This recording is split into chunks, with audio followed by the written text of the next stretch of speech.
बच्चों, कैसे हो आप लोग। उम्मीद करती हूँ कि आप सभी अपने अपने घरों में बहुत अच्छे से रह रहे होंगे।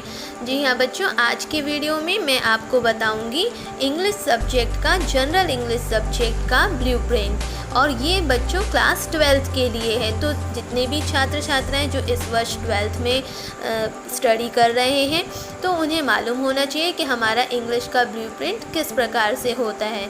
तो चलिए बच्चों, देखते हैं कि हमारा जो इंग्लिश का ब्लूप्रिंट है, इसमें भी हमारे पास 4 सेक्शन हैं। बच्चों, ब्लूप्रिंट समझना बहुत ज़रूरी है। यदि बच्चे एक बार ब्लूप्रिंट को अच्छे से समझ लें तो उन्हें पूरे साल भर का आइडिया हो जाता है कि जो हमारा बोर्ड में पेपर आने वाला है वो कितने नंबर का, उसमें कौन से नंबर में कितने क्वेश्चंस का डिवीज़न हो रहा है और उन पर क्या नंबर दिए गए हैं। तो इस प्रकार से बच्चे अपनी बहुत अच्छी तैयारी कर सकते हैं। तो बच्चों, हमारा जो इंग्लिश का पेपर है, जैसे कि सभी को मालूम है कि 9 से 12 तक के इंग्लिश के पेपर में 4 सेक्शन ही डिवीज़न होकर आते हैं। तो सेम इसी प्रकार से 12th में भी हमारे 4 सेक्शन हमारे सामने रहेंगे। पहला सेक्शन हमारा रहेगा रीडिंग सेक्शन बच्चों, दूसरा सेक्शन हमारा रहेगा राइटिंग सेक्शन, और तीसरा सेक्शन हमारा ग्रामर सेक्शन होगा जो 10 मार्क्स का होगा बच्चों, और जो 4th सेक्शन होगा वो होगा 40 मार्क्स का बच्चों। तो इस प्रकार से हमारा जो टोटल नंबर होंगे 100 मार्क्स आपके पूरे कंप्लीट हो रहे हैं। और ये 100 मार्क्स जो हैं reading, writing, grammar plus text book में डिवाइड हो चुके हैं। तो यदि हम देखें, जो हमारा फर्स्ट सेक्शन है बच्चों, ये फर्स्ट सेक्शन आपका रीडिंग सेक्शन है। इसमें इसके अंतर्गत आपको एक अनसीन पैसेज होगा। इस अनसीन पैसेज में बच्चों आपको 8 ऑब्जेक्टिव के क्वेश्चंस मिलेंगे बच्चों। और ये 8 ऑब्जेक्टिव क्वेश्चंस जो होंगे उसमें 3 क्वेश्चंस आपके कुछ वोकैबुलरी बेसिस होंगे, और 5 जो होंगे वो आपके, जो आपको अनसीन पैसेज दिया जाएगा उस अनसीन पैसेज से ही शॉर्ट ऑब्जेक्टिव बेसिस क्वेश्चंस वो लोग निकालेंगे और उन क्वेश्चंस पर ये बेस्ड होंगे। तो इस प्रकार से बच्चों 8 ऑब्जेक्टिव क्वेश्चंस आपके इस अनसीन पैसेज से बनकर आने हैं। तो ये अनसीन पैसेज आपके सामने आएगा, और इन अनसीन पैसेज को यदि आप पढ़ते हैं तो इसमें 8 ऑब्जेक्टिव्स रहेंगे और 2 क्वेश्चंस 2 मार्क्स ईच वाले होंगे। तो इस प्रकार से यहाँ पे ये 4 मार्क्स होंगे। 4 और 8 बच्चों 12 मार्क्स होता है। तो ये आपका जो पैसेज है, पहला पैसेज, ये पूरा 12 मार्क्स को कवर करता है। 12th में आने के बाद बच्चों को ये समझना बहुत ज़रूरी है कि हमारा कौन सा क्वेश्चंस कितने नंबर पर आ रहा है। तो बच्चों, ये फर्स्ट क्वेश्चन आपका पूरा 12 मार्क्स का आएगा। यहाँ पे आप देख सकते हैं ये आपके पूरे 12 मार्क्स कवर कर रहा है बच्चों। और ये जो 12 मार्क्स जो कवर होंगे, ये 10 क्वेश्चन बनेंगे। इसमें आपके objective plus questions, other questions मिलाकर टोटल 10 नंबर के ये 10 क्वेश्चंस बनेंगे बच्चों। और इसके जो डिवीज़न रहेगा वो 10 क्वेश्चन के पार्ट में रहेगा। तो ये हमें मालूम होना चाहिए कि प्रश्न तो एक आना है, उस प्रश्न में हमारा ये सब पार्ट रहेगा 10 क्वेश्चन का।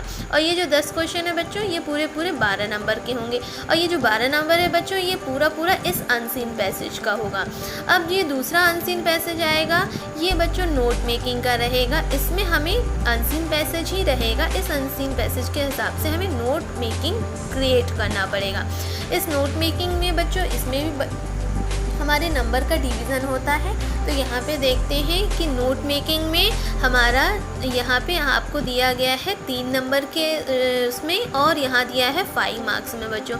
तो 5 और 3 यदि आप प्लस करते हैं तो आपका पूरा 8 मार्क्स का पूरा नोट मेकिंग का क्वेश्चन है बच्चों। यहाँ पे ये वाला अनसीन पैसेज 12 मार्क्स का है, और ये वाला अनसीन पैसेज जिसमें हमें नोट मेकिंग बनाना है, ये 12 मार्क्स का, सॉरी, ये हमारा जो है 8 मार्क्स का है। तो यहाँ पे ये 12 मार्क्स हो गए, और यहाँ पे ये वाले अनसीन पैसेज आपका बच्चों 8 मार्क्स का हो गया। तो 8 और 12 बच्चों 20 मार्क्स हो गए। तो इस प्रकार से 20 मार्क्स का डिवीज़न यहाँ पे आपके मात्र 2 क्वेश्चन में, दोनों अनसीन पैसेज में डिवाइड हो चुके हैं। तो दोनों में अनसीन पैसेज आना है। और बच्चों, ये बहुत ही बड़ा होता है। अनसीन पैसेज को हमें बहुत ध्यानपूर्वक पढ़ना पड़ता है, तब हम इसके आंसर्स बहुत ही केयरफुली निकाल सकते हैं। और अगर हमने इसको थोड़ा सा भी लापरवाही से हम पढ़ेंगे तो हम इसके ओवरऑल एग्जैक्ट आंसर नहीं निकाल पाएंगे। तो इसको हमें ध्यान से पढ़कर इसको सॉल्व करना पड़ता है। और ये टाइम ज़्यादा लेता है क्योंकि इससे हमें रीडिंग करना पड़ता है। जब अब तक आप रीडिंग नहीं करोगे तो इसके आंसर्स आप अच्छे से क्लियरली नहीं निकाल पाएंगे। तो ये दो क्वेश्चंस आपके रीडिंग सेक्शन के अंतर्गत आएंगे, 20 मार्क्स कवर करेंगे। फिर बच्चों हमारा दूसरा सेक्शन है राइटिंग सेक्शन। इस राइटिंग सेक्शन के अंतर्गत बच्चों ये शॉर्ट कंपोजिशन वाला एक क्वेश्चन बनेगा। ये आपका पूरा आप देख सकते हैं, ये यहाँ पे 5 नंबर वाले सेक्शन में दिया है, यानी कि एक जो शॉर्ट कंपोजिशंस होगा इसमें आपको कोई भी शॉर्ट कंपोजिशंस के आपको टाइप दे सकते हैं बच्चों। इसमें आपको नोटिस भी आ सकता है बच्चों, इसमें पोस्टर्स आ सकते हैं, आपको एडवर्टीजमेंट्स आ सकते हैं बच्चों।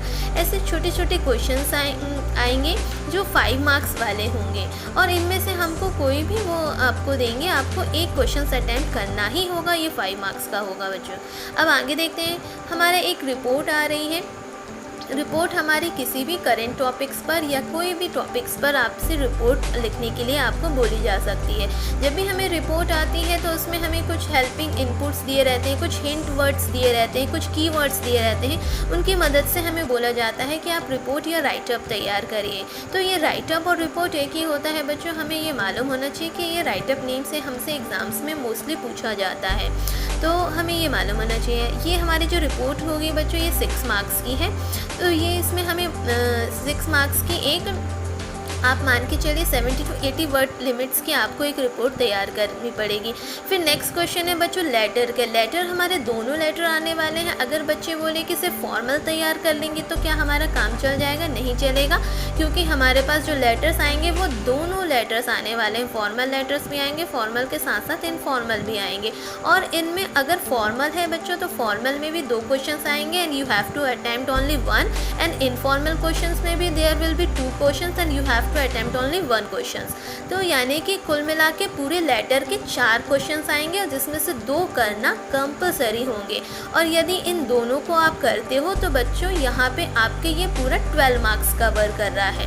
तो ये जो सेक्शन होता है, मैं 12वीं के सभी बच्चों से ये कहना चाहूँगी कि आप साल भर इस सेक्शन पर ज़रूर ध्यान दीजिए, क्योंकि आपका ये सेक्शन 30 मार्क्स का है। ये सेक्शन आपका सिर्फ और सिर्फ आपकी प्रैक्टिस पर डिपेंड कर रहा है कि बच्चों ने कितनी अच्छी राइटिंग की प्रैक्टिस कर रखी है। जिससे जितना अच्छा कंपोजिशन करते बन जाएगा, जिससे जितना अच्छा राइटिंग स्किल बन जाएगा बच्चों, ये 30 मार्क्स आपके लिए बहुत ज़्यादा इम्पॉर्टेंट होने वाले हैं। और ये सिर्फ और सिर्फ आप 30 मार्क्स तभी अचीव कर सकते हैं जिसकी राइटिंग पर अच्छी कमांड होगी, क्योंकि इसी में आपके नोटिस, पोस्टर्स, एडवर्टीजमेंट्स सब कुछ इसी में आना है।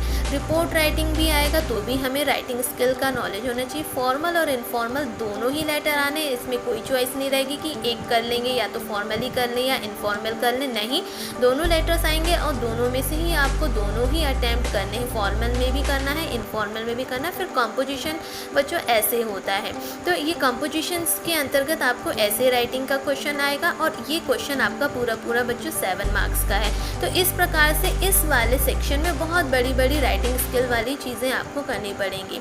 जितना आप इसमें, ये जो सेक्शन होता है ये टाइम कंज्यूमिंग वाला बहुत होता है। बच्चे अब लास्ट मोमेंट पे पेपर पे इस सेक्शन को करने के चक्कर में अपने कई क्वेश्चंस वो छोड़ देते हैं, क्योंकि ये क्वेश्चंस जो होते हैं ये सारे बड़े वाले होते हैं। तो इन बड़े क्वेश्चंस के लिए आपको अपना टाइम खुद से शेड्यूल करना पड़ेगा कि मुझे फटाफट भी करना है सारे आंसर सॉल्व, और मेरा विदिन 3 आवर्स से पहले ही मेरे बहुत अच्छे से पेपर कंप्लीट भी करना है। तो बच्चों ये 30 मार्क्स का है, ये राइटिंग सेक्शन है और ये 30 मार्क्स का है। और इसका डिवीज़न कुछ इस प्रकार से मैंने बताया, यहाँ पे दिया गया है। यहाँ पे देख सकते हैं आप लोग कि यहाँ पे 5 नंबर का एक शॉर्ट कंपोजिशन आएगा, रिपोर्ट आपकी 6 मार्क्स की आएगी। दोनों लेटर्स आपको अटैम्प्ट करने हैं, तो 1 6 और दूसरा भी 6, तो इस प्रकार से ये हो गया। और एक 7 मार्क्स का आपका ऐसे रहेगा। तो इस प्रकार से आपके 30 मार्क्स का डिवीज़न हुआ है। नेक्स्ट देखते हैं बच्चों ग्रामर सेक्शन। ग्रामर सेक्शन में ओनली अबाउट 10 मार्क्स है और in this 10 question is divided into 2 parts. Number 1 part is objective and the second part is towards directed. Objective में you got some objective questions और उसमें आपको fill करना पड़ेगा choice, sometimes choice will be given and sometimes not also. And towards directed में देखें तो towards directed में there is some conditions given under the questions and you have to follow the instructions which is given. तो ये आपको इसमें instructions दिए जाएंगे, उसके अकॉर्डिंग आपको सेंटेंस को चेंज करना पड़ेगा। तो these 2 questions divided in 2 parts, these 10 marks divided in 2 parts 5 and 5, so 10 marks completed. तो ये इस प्रकार से आपका ग्रामर सेक्शन पूरा कवर होता है। इसमें 2 questions objective and towards directed में 5 मार्क्स बढ़कर आएंगे।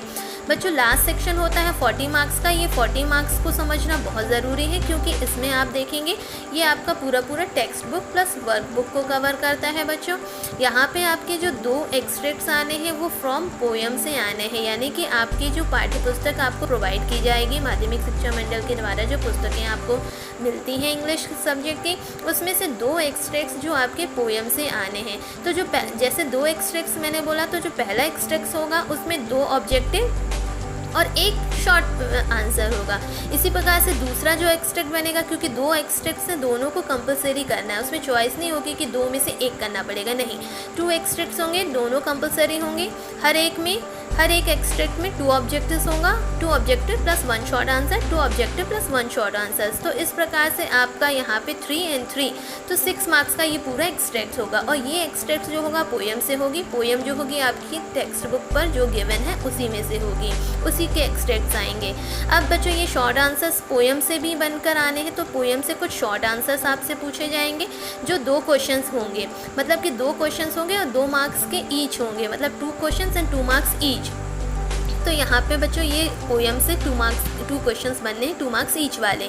उसके बाद ये 2 पार्ट जब आप कंप्लीट करोगे, जो नेक्स्ट आपका क्वेश्चन आएगा ये प्रोज से आएगा। मतलब कि आपको ये मालूम होना चाहिए कि टेक्स्ट बुक से जो सबसे पहला क्वेश्चन आना है बच्चों, वो पोएम से ही बनकर आएगा। जो आप पुस्तक पढ़ते हैं उन्हीं पोएम, जो उसमें पोएम्स गिवन हैं, उन्हीं पोएम्स में से क्वेश्चन सबसे पहला बनकर आने वाला है आपके पेपर में। उसके बाद हमारा जो क्वेश्चंस होगा, एक्सट्रैक्ट के बाद जो क्वेश्चंस होगा वो भी पोएम बेस्ड होगा। उसके बाद जो नेक्स्ट 3rd क्वेश्चन आपके सामने आएगा बच्चों, वो आपका प्रोज से होगा, यानी कि जो स्टोरीज आपके टेक्स्ट बुक में गिवन है उसमें से होगा। और इसमें आपको बच्चों 7 क्वेश्चंस आएंगे। इन 7 क्वेश्चंस, ये पर क्वेश्चन जो होगा 2 मार्क्स ईच होगा, तो 14 मार्क्स ये कवर कर रहा है, because 7 questions are there and each questions containing 2 marks, so the overall marks is 14। तो 14 मार्क्स का बच्चों ये हो जाएगा।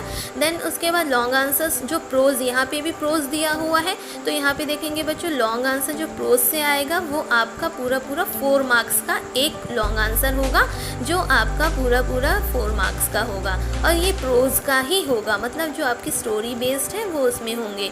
और उसका 1 क्वेश्चन होगा, 1 सब क्वेश्चन होगा, और एक के अंतर्गत 1 सब क्वेश्चन ही होगा, जो पूरा 4 मार्क्स का होगा। अब उसके बाद बच्चों ये आगे देखते हैं जो हमारा सप्लीमेंट्री मटेरियल है। बच्चों ये सप्लीमेंट्री मटेरियल एक्चुअली आपका, ये जो सप्लीमेंट्री मटेरियल है बच्चों, ये आपका वर्कबुक है। इसमें आपको देखना है कि वर्कबुक से क्वेश्चंस क्या बनकर आने हैं। तो बच्चों यहाँ देखेंगे, इसमें से वर्कबुक में से जो आप पढ़ते हैं साल भर, आपके टेक्स्ट बुक के साथ एक और बुक चलती है, वो होती है वर्कबुक। तो बच्चों यहाँ देखेंगे, इस वर्कबुक में आपको 4 क्वेश्चंस बनकर आने हैं, और चारों क्वेश्चंस 2 मार्क्स ईच वाले आने हैं। तो यानी कि 8 मार्क्स आपके पूरे ये वर्कबुक से आने हैं बच्चों। अब उसके बाद जब यहाँ वर्कबुक से आएंगे, अब उसके बाद बच्चों ये 4 क्वेश्चन सब क्वेश्चन बनेंगे, एक के अंतर्गत 4 सब क्वेश्चन बनकर आएंगे। मतलब ये एक प्रश्न के अंतर्गत ये 4 सब क्वेश्चन होंगे, और हर एक क्वेश्चन 2 मार्क्स ईच का होगा। तो यहाँ पे बच्चों 8 मार्क्स आपके ये पूरे वर्कबुक के पैसेज बेस्ड होंगे। जो वर्कबुक्स में आपको पैसेजेस दिए होते हैं, यदि आप उसको कंसर्न करेंगे तो उस पर बेस्ड होंगे।